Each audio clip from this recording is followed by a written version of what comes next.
नमस्कार, स्वागत है आप सभी का हमारे इस चैनल पर। तो हम लोग पढ़ रहे थे मध्यकालीन भारत, और मध्यकालीन भारत में मैं आपको पढ़ा रहा था गुलाम वंश।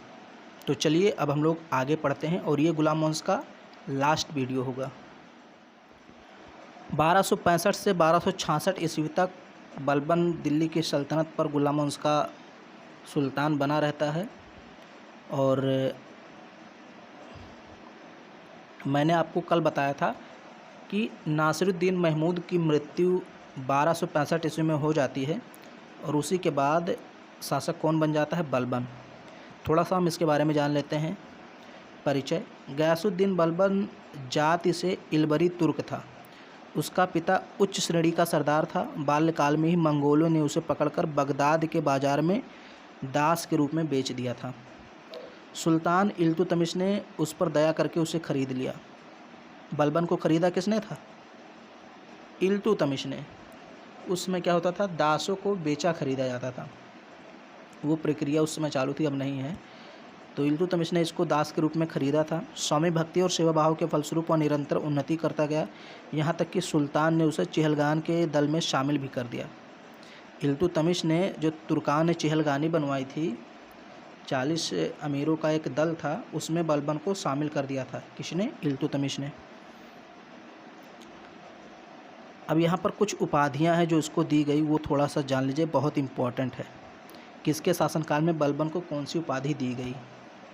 रजिया के राज्यकाल में, रजिया के कार्यकाल में इसकी नियुक्ति अमीर शिकार के पद पर हुई। अमीर शिकार के पद पर हुई। अलाउद्दीन मसूद शाह जब शासक बनता है तो इसको रेवाड़ी तथा हाँसी के क्षेत्र प्रदान कर देता है, और अमीर हाजिब का पद देते हैं। अमीर हाजिब का पद बलबन को किसने दिया? अलाउद्दीन मसूद शाह। अमीर शिकार का पद बलबन को किसने दिया? रजिया सुल्तान ने। फिर यहाँ पर है, नासिरुद्दीन महमूद ने बलबन को नायब मुमालिकात का पद दिया था और उलूग खां की उपाधि प्रदान की थी। ये मैंने आपको कल के वीडियो में बताया था। फिर इसके बाद शासक मुइजुद्दीन बहराम शाह बलबन को अमीर अकूर की उपाधि प्रदान करता है।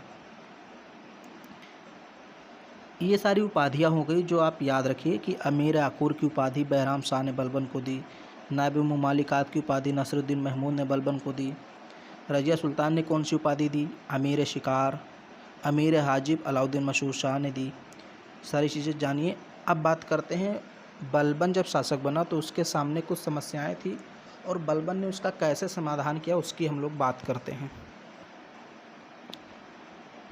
तो बलबन के समक्ष समस्याएं और उनका समाधान। सबसे पहले ताज की शक्ति तथा प्रतिष्ठा में इसने वृद्धि की। चूँकि मैंने बताया था बलबन के पहले क्या था कि अमीरों का प्रभाव बढ़ता जा रहा था, और जो सुल्तान थे उनका प्रभाव कम था। सुल्तान की बात जल्दी अमीर मानते नहीं थे। तो इसलिए सबसे पहले इसने क्या किया? अपनी जो ताज की शक्ति थी उसमें वृद्धि किया, अपनी प्रतिष्ठा में वृद्धि किया, यानी सुल्तान के पद को प्रतिष्ठित किया। कैसे?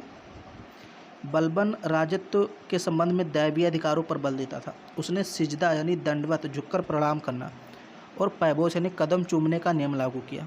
तो ये क्वेश्चन कई बार है, सिजदा और पैबोस किसने लागू किया? बलबन ने। अपने दरबार में उसने ईरानी तौर तरीक़ों को अपनाया। इस प्रकार उसने अपने पद की प्रतिष्ठा में वृद्धि की। इसने कहा भाई जो भी दरबार में आएगा वो सिजदा और पैबोस करेगा, यानी कि झुककर हमें सलाम करेगा और हमारे कदमों को चूमेगा। तो ये इसने नियम लागू कर दिया। तो इससे क्या हुआ? इसके पद की महत्ता बढ़ गई। फिर इसने क्या किया?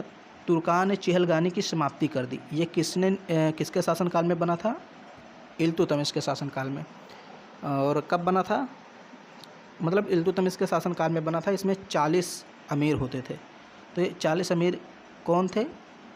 जो सुल्तान को सलाह देते थे या उसके बताए मार्ग पर चलते थे, उसको सलाह देते थे, ये सारी चीज़ें करते थे। तो इन 40 अमीरों का कहीं ना कहीं सुल्तान पर प्रभाव रहता था। अब सुल्तान जो बलबन था वो चाहता था कि ये दल ही न रहे, ये जो 40 अमीर हैं ये दल रहेंगे ही नहीं, तो हम पर कोई नियंत्रण रखेगा ही नहीं। तो इसने इसको ही समाप्त कर दिया। इल्तुतमिश के काल में निर्मित 40 अमीरों का दल लगातार अपना प्रभाव और शक्ति बढ़ा रहा था। सुल्तान को शक्तिशाली बनने के लिए इनकी शक्ति को कुचलना आवश्यक था, अतः उसने 40 दल को अपनी चतुराई से समाप्त कर दिया। अब बलबन ने 40 दल को समाप्त कैसे किया? थोड़ा सा इसको सुनिए। देखिए, डायरेक्ट तो समाप्त कर नहीं सकता था क्योंकि इल्तुतमिश ने बनाया था, तो 40 अमीर थे उसमें, डायरेक्ट नहीं समाप्त कर सकता था। इसलिए बलबन ने क्या किया कि अगर 40 दल का, ये जो 40 लोग थे इस दल में, अगर किसी अमीर ने कोई छोटी सी भी गलती की, किसी भी प्रकार की गलती, तो बलबन इनको बहुत ज़्यादा कठोर सज़ा देता था। इससे लोग परेशान हो गए, तो लोग खुद ही दल से बाहर जाने लगे और ये दल समाप्त हो गया। तो यानी छोटी छोटी गलतियों के लिए बहुत भयंकर सज़ा देने लगा बलबन। फिर यहाँ पर विद्रोह का दमन किया, कुछ विद्रोह भी हुए इसके शासनकाल में। 1279 ईस्वी में बंगाल में तुगरिल खां ने बंगाल में विद्रोह कर दिया और अपने नाम के सिक्के जारी कर दिए। तुगरिल खां का विद्रोह किसके शासनकाल में हुआ? बलबन के। कब? 1279 में। बलबन ने लगातार 2 बार सेनाएं भेजी परंतु सफल नहीं हुआ। बाद में कुछ बंजारों की सूचना पर बलबन की सेना ने तुगरिल खां को दबोच लिया और उसे मार डाला। तो तुगरिल खां का विद्रोह किसके शासनकाल में हुआ, ये पूछ सकता है आपसे क्वेश्चन में। बलबन के शासनकाल में हुआ। 2 बार बलबन ने सेनाएं भेजी लेकिन सेनाओं को कोई सफलता नहीं मिली, क्योंकि जब सेनाएं जाती थी तो जो तुगरिल खां ये छिप जाता था।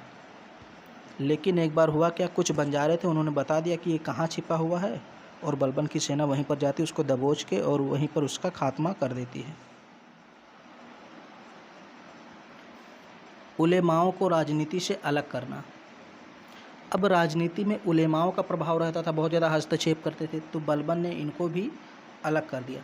बलबन से पूर्व राजनीति में उलेमाओं का बहुत ज़्यादा हस्तक्षेप था, लेकिन सत्ता में आने के बाद बलबन ने उनके दबाव एवं अनावश्यक हस्तक्षेप को ख़त्म कर दिया और उनसे सलाह लेना बंद कर दिया। बलबन ने कहा, हमें आपकी सलाह की कोई ज़रूरत नहीं, शासन कैसे चलाना है ये मैं जानता हूँ। इसके बाद ये राजत्व का सिद्धांत लागू करता है। बलबन ने राजत्व सिद्धांत स्थापित करने के लिए निम्नलिखित कार्य किए, जैसे दैवीय सिद्धांत का इसने समर्थन किया।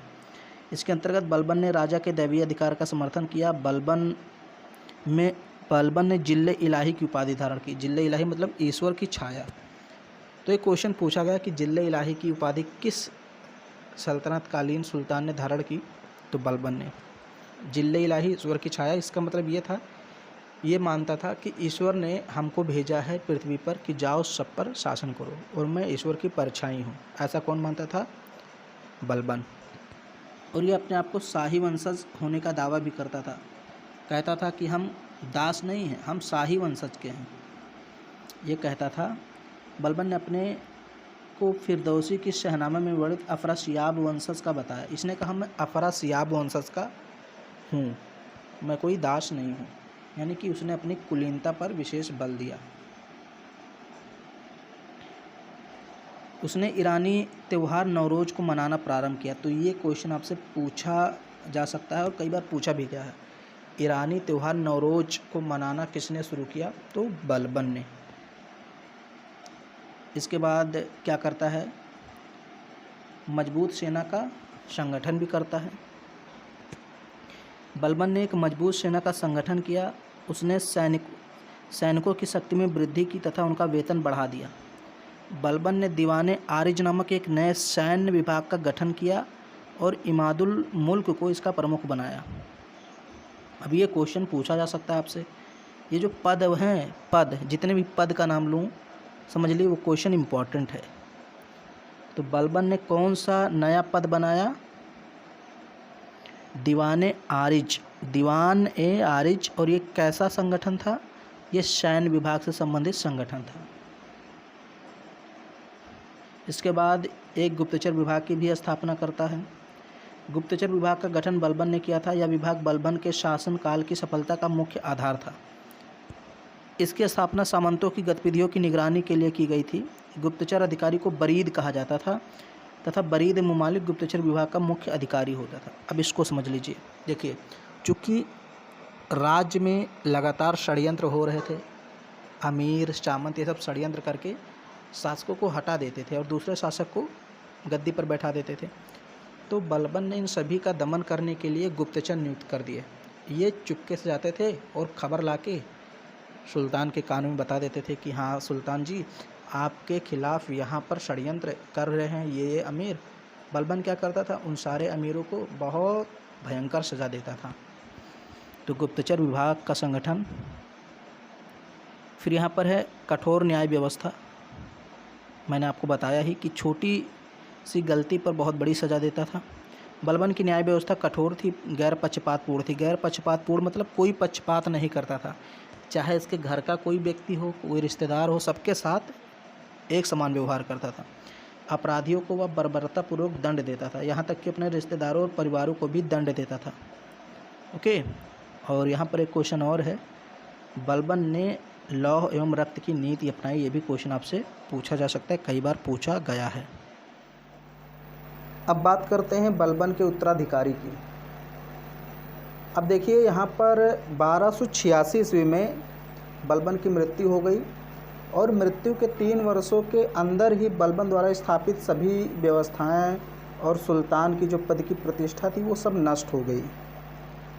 अब यहाँ पर आगे सुल्तान कौन बनता है, बलबन की मृत्यु हो गई है तो बलबन के 2 पुत्र थे, एक का नाम था शहज़ादा मोहम्मद और दूसरे का नाम था बुगरा खां।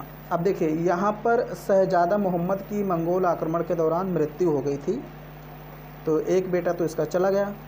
ये जो दूसरा बेटा था ये शासक बनना ही नहीं चाहता था, सुल्तान बनना ही नहीं चाहता था। तो बात आई कि सुल्तान कौन बने, तो शहज़ादा मोहम्मद का एक बेटा था, यानी शहज़ादा मोहम्मद की तो मृत्यु हो गई लेकिन इसका एक बेटा था जिसका नाम था कै खुसरो। तो बलबन ने कै खुसरो को अपना उत्तराधिकारी बना दिया। ये देखिए बलबन ने अपना उत्तराधिकारी शहज़ादा मोहम्मद के पुत्र कै खुसरो को नियुक्त किया, लेकिन जब बलबन की मृत्यु हुई तो उसके बाद जो अमीर थे उन्होंने बुगरा खां के अल्पवयस्क बिलासी पुत्र कैकूबाद को सुल्तान बना दिया।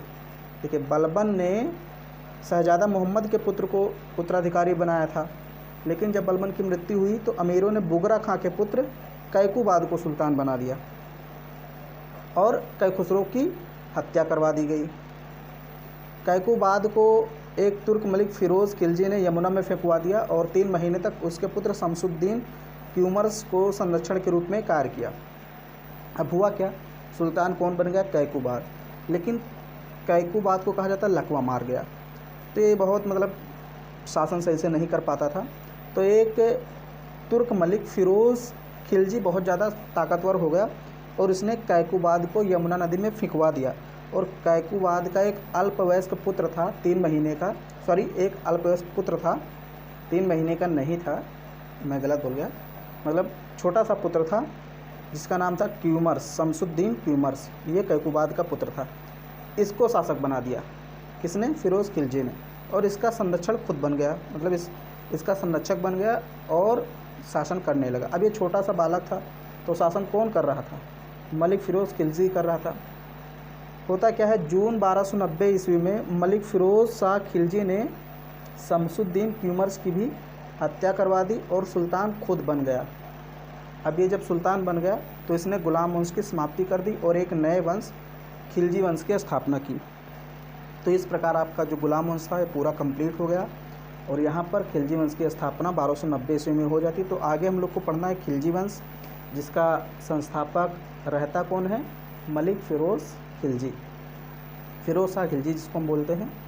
तो अगले वीडियो में हम लोग पढ़ेंगे खिलजी वंश।